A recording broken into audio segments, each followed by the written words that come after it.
going to be talking with you on Gospel Tangents. Violin music by Becca Greenouch. Welcome to Gospel Tangents, the best source for Mormon history, science, and theology. I'm Rick Bennett. Joseph Smith said his name would be had for good and evil among the entire world. Boy, was he right. Is the truth somewhere in the middle? Dr. Larry Foster will tell what he thinks that both critics and apologists of Joseph Smith get wrong when they talk about the prophet. So this is going to be a very fun conversation. You won't want to miss it. Check out our conversation. I was in the middle of a very polemical comment, so let me just backtrack just slightly and say this. I think that one thing that needs to be emphasized, and I know Michael Quinn has been very concerned about the Mormon Church not being more candid on some of this stuff as early as they should have been, and then young people who've been taught one thing then tend to sort of think that the Mormon Church doesn't know what it's talking about or give up on the Mormon Church just because they find something out that's different from what they've been taught. I think it seems clear to me after more than 40 years of studying Joseph Smith, among a number of other things, that one has to separate behavior of a prophet from the teachings of the prophet. And Brigham Young himself said that he didn't care if Joseph Smith did all sorts of terrible things, but he was still a prophet of God, and so forth and so on. And that's what was important to him. That was in the Journal of Discourses, by the way. I'm not quoting him at all, but I'm just the general gist of it. And prophets often do a little bit of excess in various ways, including sexually. But I say it should not necessarily be viewed as discrediting their larger teachings. Just like, so let's take a case that's not religious. Isaac Newton. Isaac Newton was a really weird character. Oh, really? Really weird character. He was also absolutely brilliant, and he developed all sorts of ideas about celestial mechanics and how the world works, and he was a man who was unparalleled genius. That doesn't have anything to do with the validity or lack of validity of his views of celestial mechanics, is what I was saying. Okay. And I think that we would be well not to assume that one possible defect of a prophetic leader, if that's what it was, a defect, necessarily discounts the positive accomplishments that they've made. Right now, we've just had a devastating blockbuster set of revelations on Martin Luther King Jr.'s much wider than we had expected sexual life. And it really is painful for many of us who highly regarded him. But he still was a great man. He did some very important things, even if he had feet of clay in one area. And I think Latter-day Saints probably need to be, if they're serious about understanding Joseph Smith, need to be aware that there is this problem with his behavior toward the end of his life. He seems to be, some of it is organized and some of it can be explained, but it's very hard ultimately. In section 132, he reports God something to the effect that God forgives him for any sins he might have committed or might commit in the future. That's a pretty broad thing. I wanted to find a way to explain how I thought Joseph Smith must have had an explanation for what he was doing. He was so concerned about having a way to explain what he was doing that he must have had an explanation. So I've been working for 40 years trying to figure out that explanation. And I'm almost to the point of wondering whether ultimately even he couldn't explain what he was doing. and justify what he was doing. But I have come up with some justifications. Okay, there's at least three factors. One is the Section 132 on plural and celestial marriage makes clear that all existing covenants are voided in the afterlife. This is unless they are sealed under the authority of the Mormon Church. So from this context, at least if they were Mormon, I guess you could say, well, existing marriage covenants might have been, there was a lot of shifting in Nauvoo of marriages that was authorized, I think, by the Mormon Church. So, and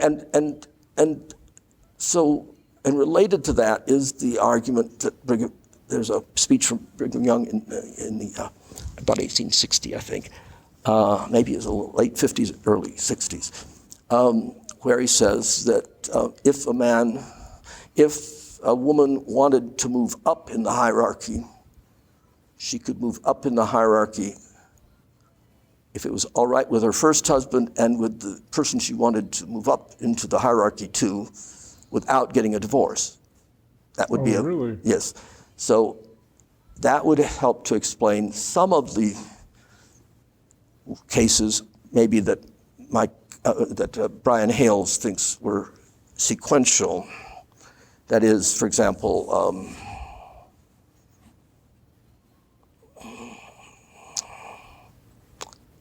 let's see, who would of his 12 apostles, there was Parley Pratt's wife was one that is sealed to Joseph Smith, but it's also to Parley Pratt. Oh, that's right. And then there's another woman, Orson Hyde.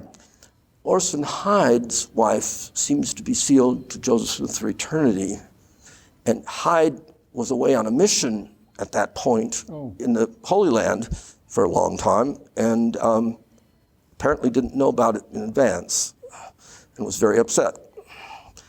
But according to the accounts that both Brian Hales and George Smith present, there was a sort of alternative worked out, and Orson Hyde got to marry some other women, apparently, to compensate him.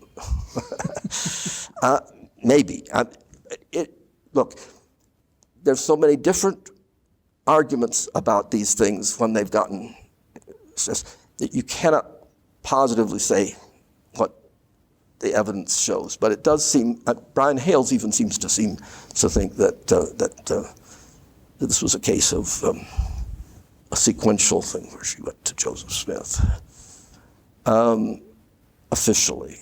But to me, it would be shocking anyhow even if there wasn't sex in this life, to be losing your wife in the afterlife. Yeah. That would be almost as bad as losing her in this life. I mean, that would be for eternity that you are losing her, that sort of thing. So honestly, I just can't.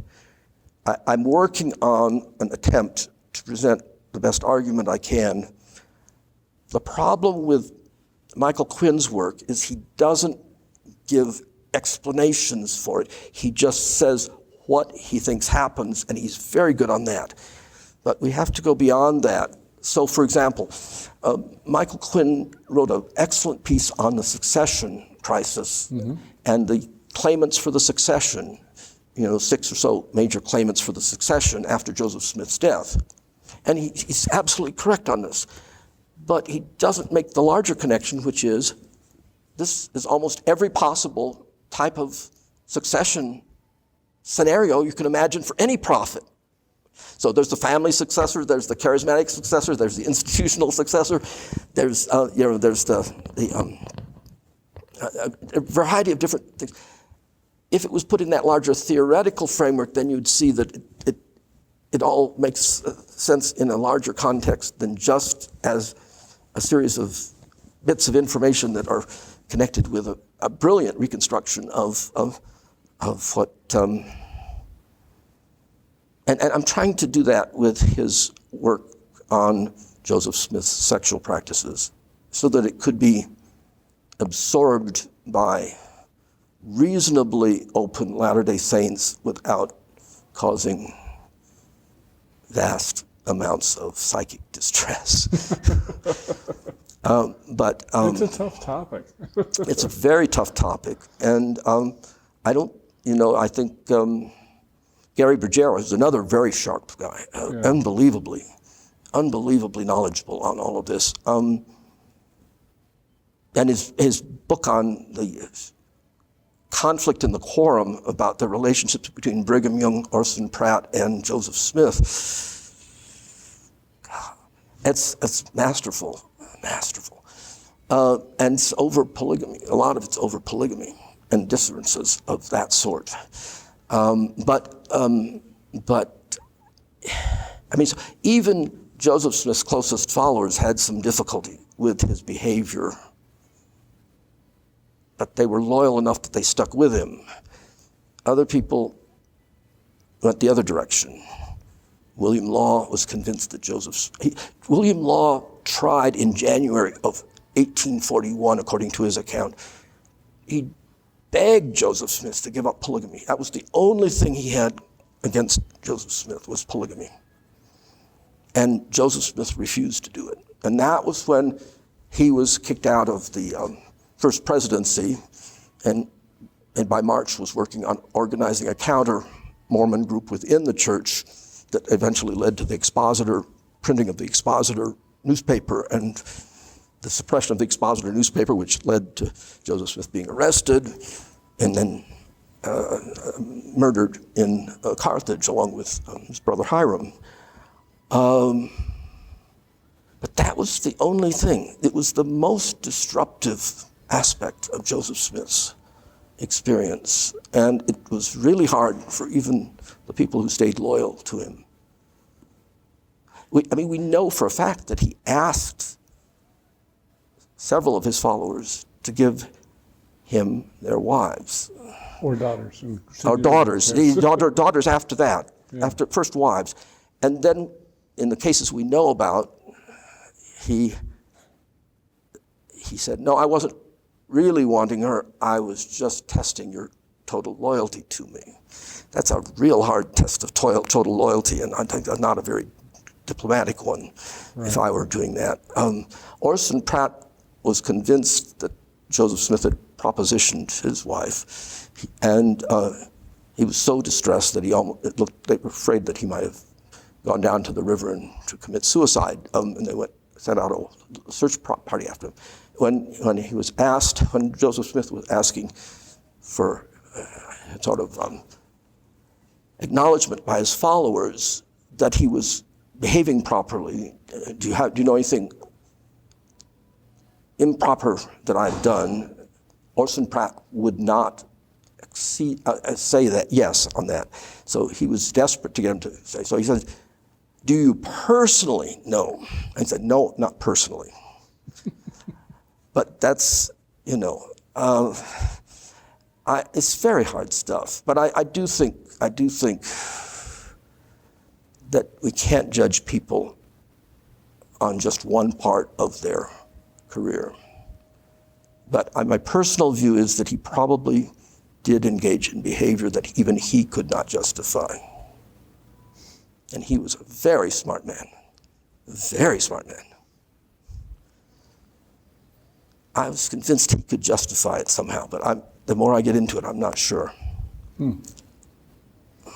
I know there's some rumors that at the end of his life he was thinking about renouncing. Well, that's very interesting, yes. I mean, that's a rational point of view, perhaps, except that he has 30 of his followers who've already taken a plural wife. And he's going to now denounce polygamy and give it up? Well, at another point, he had to promise Emma that he was not going to take any more plural wives. Clayton's journal says that he told Clayton he was not going to follow that. So that was William Marks. I believe that William Marks was an absolutely honest man. So I believe that Joseph Smith did come to him and say something like that, whether it's the exact words. That's just a few weeks before he was killed, but murdered.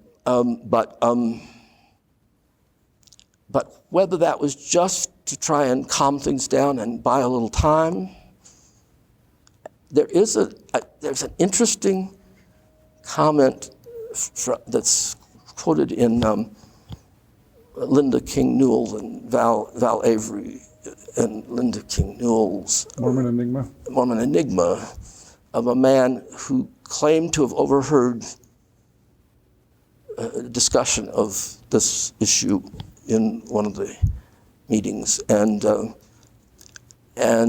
said something to the effect that, well, Brigham Young said, he may have said that, but we're going to go ahead anyhow, something to that effect. You know, but they couldn't go back. This would have been just catastrophic to have reversed course at that point. That's why I originally thought of manic depression, because I thought when you have those extreme swings of mood, sometimes you come up with a very different end of that from when you were in a depressive state. But I don't know how to make sense of that. I'm still working on it. I'm trying to limit myself to the stuff I feel that I can absolutely support in my written writings. I'm trying to limit it to the stuff I feel I can absolutely support with valid evidence. And I'm not sure that I can give a clean account of Joseph Smith, even if I were to write. I mean, and it wouldn't matter, because whatever I say, people would disagree with it if they didn't want to believe it. Or they would believe it if they wanted to believe it. But there is a point in trying to say as accurately as you can what it is that you think you've found. So I'm still working on that, and I just don't know. I hope you enjoyed our conversation with Dr. Larry Foster. Our next conversation will be our last with him, and we'll talk about what he thinks about Joseph Smith personally.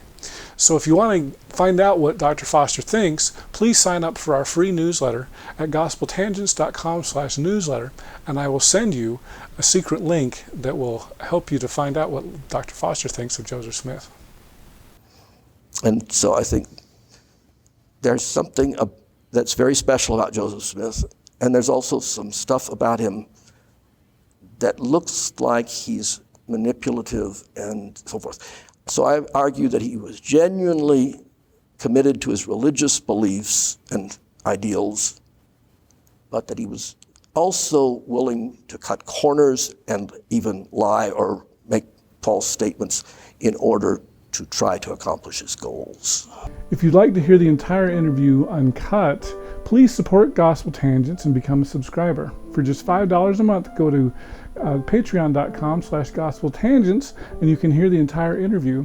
And you can also get transcripts available at either our Amazon website, or if you want to give the money to me and not Amazon, please subscribe on my website at gospeltangents.com, and you can click the yellow subscribe button. Of course, we're also on Facebook, Twitter, and all the other places. Make sure you subscribe on iTunes at tinyurl.com/gospeltangents. And don't forget to click here to subscribe on YouTube, here for a transcript. And over here, we've got some more of our great videos. Thanks again for listening.